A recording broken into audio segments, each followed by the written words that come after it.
साल शिव जी को 1 लोटा जल चढ़ा, सावन का पहला दिन लगे 2 लोटा जल चालू कर दो।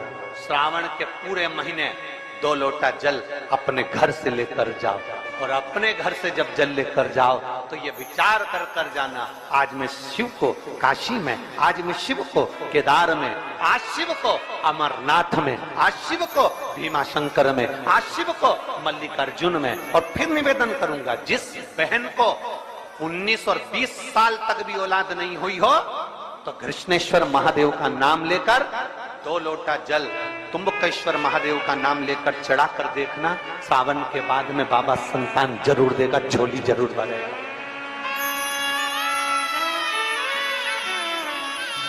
कहीं नहीं जाना, अपने नजदीक में, अपने घर के पास में, अपने मोहल्ले में, अपनी गली में, अपने चौराहे पर, अपने घर के पास में जो शिवालय हो, जो शंकर का मंदिर हो, वहां जाओ, 2 लोटा जल समर्पित करो। और फिर निवेदन करूंगा, जल से ज्यादा जरूरी है मेरे भोलेनाथ जी के मंदिर की सफाई करना। अब कीचड़ चालू हो जाएगा, पानी चालू हो जाएगा, सावन का महीना चालू हो जाएगा, अपने साथ एक कपड़ा लेकर जाओ, बाबा के मंदिर को पूरा साफ कर कर, बाबा के शिवलिंग का स्नान कर कर, बेलपत्र निर्माल्य जितना पड़ा है उसको उठाकर कहीं विसर्जन के लिए, किसी नदी तालाब बावड़ी में नहीं, किसी कुएं में नहीं, निर्माल्य तालाब में, नदियों में, बावड़ी में डालने के बाद वो निर्माल्य सड़ता रहता है, नदी नाले का पानी सूखता रहता है, उसमें कीचड़ इकट्ठा हो जाता है। उस निर्माल्य को इकट्ठा करो, गाड़ी में भरो, किसी एक खड्डा खोदकर वहां दबाकर उसकी खाद तैयार करो, और बाद में बेलपत्री के वृक्ष के नीचे उसको डालते रहो। पर ध्यान रखना कि निर्माल्य हमें नदी तालाब बावड़ी कुएं में नहीं डालना है, उसको एकत्रित करना है।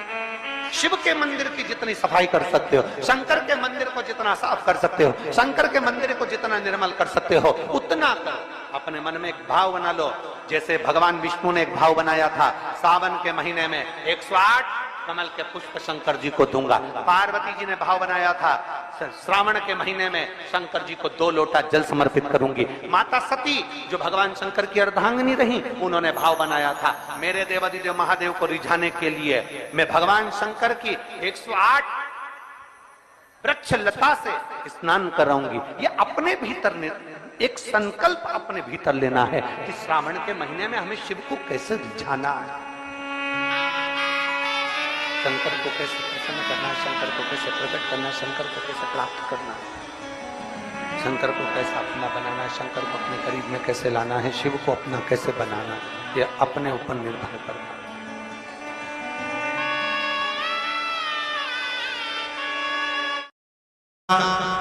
पहला दिन एक बेलपत्र शिव को अपनी मनोकामना कर कर, रोग धोग बीमारी तकलीफ कष्ट दूर करने के लिए शंकर के शिवलिंग पर, अगर बन सके तो मंदिर में, आप लोग तो यहाँ हैं तो देवादिदेव महादेव कंकर शंकर को चढ़ाओ, और अगर बेलपत्र नहीं हो तो बेलपत्र जो चढ़ी हुई हो उसी को धोकर वापिस चढ़ाओ। वापिस और सावन का महीना है, दिल से बाबा को रिझाओ।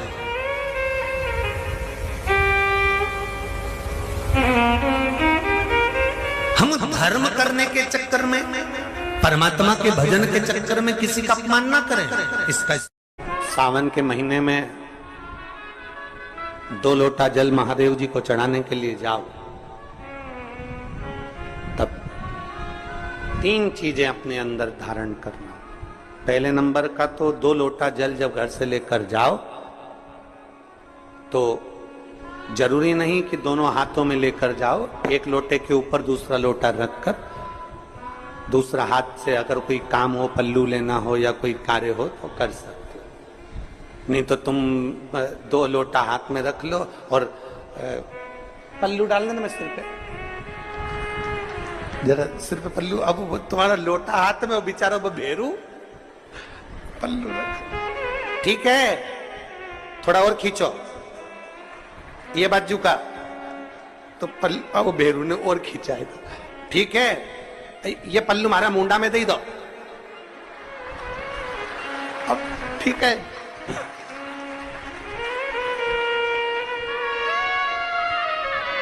और थोड़ी दूर चली और याद आ गया, ओ बाप! इतने में भेरू ने कहा, क्या हो गया? क्या हुआ? ओ मारे फूल माला की पन्नी तो वहीं रह गई, जरा उठाओ, उठाओ जरा, ये ले, कमर में खोसी दो, बच्चे खोचे कमर में पन्नी। और कैलाश पर्वत पे जाके रहूंगी, भोले को अपना। अब पति भी के अच्छा शंकर हुआ और अच्छा जल हुआ। दो निवेदन है, अगर 2 लोटा हाथ में ना, तो एक के ऊपर एक लोटा रखकर भगवान की भक्ति धारण करते हुए 3 चीजों में एक चीज जल 2 लोटा, दूसरा श्री शिवाय नमस्तुभ्यम का जाप पूरे सावन के महीने में से कम 5 दिन ऐसे निकालना कि बेलपत्री के पेड़ की छांव में बैठकर हम श्री शिवाय नमस्तुभ्यम की कम से कम 1 माला जरूर कर ले, जरूर। और मान लो अगर बेलपत्री का पेड़ नहीं मिले, तुम्हारे आसपास में नहीं मिले, तो फिर एक काम करना, शंकर जी के मंदिर की बेलपत्र मिली जाए, उसको सिर पे, हमारे यहाँ कहते हैं आंवले के वृक्ष का, जब आंवला नवमी आती है ना, तो आंवला नवमी आती है और आंवले के पेड़ के नीचे जाकर भोजन नहीं कर सकते, आंवले के वृक्ष के नीचे नहीं जा सकते, तो आंवले के वृक्ष की पत्ती को सिर पे रख के भोजन कर लो, तो कहते हैं कि हजारों अश्वमेध यज्ञ के पुण्य के बराबर, भंडारे के बराबर भोजन प्राप्त हो जाता है। आंवले के वृक्ष की पत्ती, तो वो बेलपत्र भी मस्तक पर बाबा को प्रणाम कर कर फिर वही बेलपत्र का आनंद करते हुए भाव से उस बेलपत्र को मात्र शीश से लगाई लिया ना, मस्तक पर चढ़ाई लिया ना, तो भी भगवान की अविरल भक्ति प्राप्त हो सकती, अविरल। और मान लो बेलपत्र भी ना मिले, तो बेलपत्री के वृक्ष की थोड़ी सी मिट्टी अपने मस्तिष्क पर लगाकर, मस्तक पर चढ़ाकर भी हम जाप कर सकते। बेलपत्र के वृक्ष की मट्टी का भी चंदन हम लगा सकते। चंदन विश्वास है तो परमात्मा, मानो तो मैं गंगा मां हूं और ना मानो तो बहता।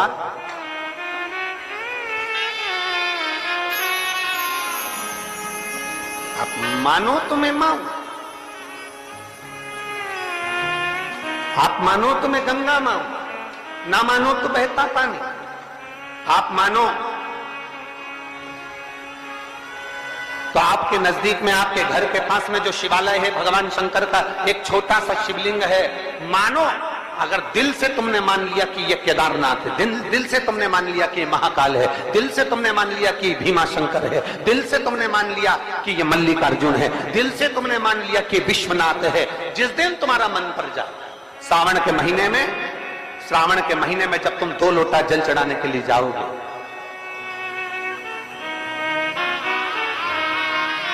श्रावण के महीने में जब तुम 2 लोटा जल चढ़ाने के लिए जाओगे और 2 लोटा जल तब तुम अपने हाथ में लेकर चढ़ाओगे, जिस दिन तुम्हारा चित्त में मन में आ जाए कि आज मैं विश्वनाथ नहीं गई हूं, मैं सावन के महीने में मैंने विश्वनाथ का दर्शन नहीं करा है, सावन के महीने में मैं काशी नहीं गई, सावन के महीने में मैं गंगा के घाट पर नहीं गई, जिस दिन सावन के महीने में तुम्हारे मन में आ जाए, 2 लोटा जल लिया, शंकर जी को चढ़ाते हुए अपने मन में विचार कर लिया कि मेरे विश्वनाथ, मैं तुम्हारे दरवाजे तो नहीं आ सकी, पर मेरे जल में अगर बल होगा तो इस जल को आप वहां से यहां आकर स्वीकार कर लोगे। वो विश्वनाथ, आपसे भी निवेदन है, सुबह सुबह शिव जी के मंदिर जाते हो आप लोग, 1 लोटा जल चढ़ाने के लिए जाते हो, शंकर जी के मंदिर में जो निर्माल्य पड़ा रहता है, इधर उधर अगर कोई फूल पत्ती बेलपत्र सामग्री पड़ी रहती है, उसको उठाकर एक और जब रखो तो उसको प्रणाम करा करो। क्यों, किस लिए? शंकुकर्ण की कथा कहती है, निर्माल्य को उठाकर जो मस्तक से लगाकर प्रणाम कर कर विसर्जन में रखता है, विसर्जन की ओर रखता है, उसके अंदर एक ऐसा बल उत्पन्न हो जाता है कि मात्र वो किसी पर अपनी दृष्टि भी डाल देता है तो प्रेत जीवों का भी उद्धार हो जाता है। वो निर्माल्य में विसर्जन करी हुई निर्माल्य में इतना बल उत्पन्न होता है महाराज।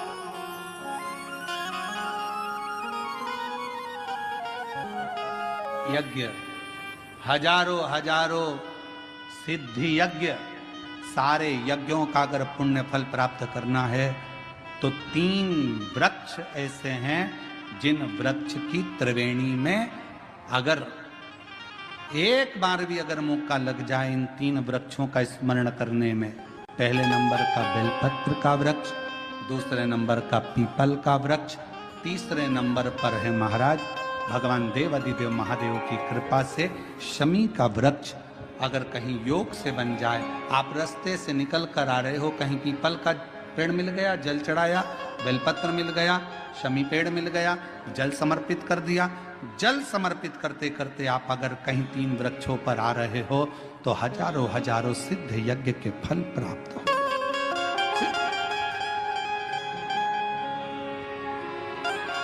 और यदि ये सब नहीं कर सको तो एक बेलपत्र के वृक्ष की सेवा जरूर।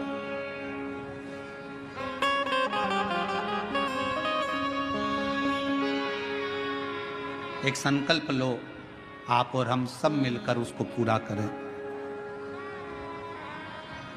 सावन के महीने में एक बेलपत्री का वृक्ष जरूर लगाएंगे, ये नियम आप और हम लेकर। लगाओगे? जम के तो बोलो, पक्का? बकरी खाए वैसा तो नहीं है? नहीं ना? संभालोगे उसको, प्रयास करोगे ना? ऐसी जगह लगाना जहां तुम उसको देखते रहो, संभालते रहो, उसको बढ़ाते रहो। हमसे ये मत पूछना कि पेड़ कहाँ लगाएं, मंदिर में लगाएं, रोड पर लगाएं, किनारे पर लगाएं, शमशान में लगाएं कि कहाँ लगाएं। जहां तुम्हारा दिल कर जाए वहां पेड़ लगाना, पर तुम्हारी निगाह में रखना उसको कि वो बड़ा हो जाए, छाया दे, दुनिया का भरण पोषण करे, दुनिया के ऊपर कृपा की छाया लगाओ।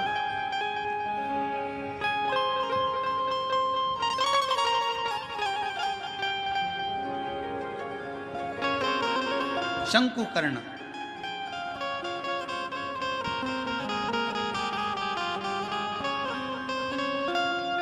निर्माल्य विसर्जन करते थे प्रणाम कर कर, उन पे शिव की कृपा थी, इसलिए उन्होंने पिशाच को दे और फिर निवेदन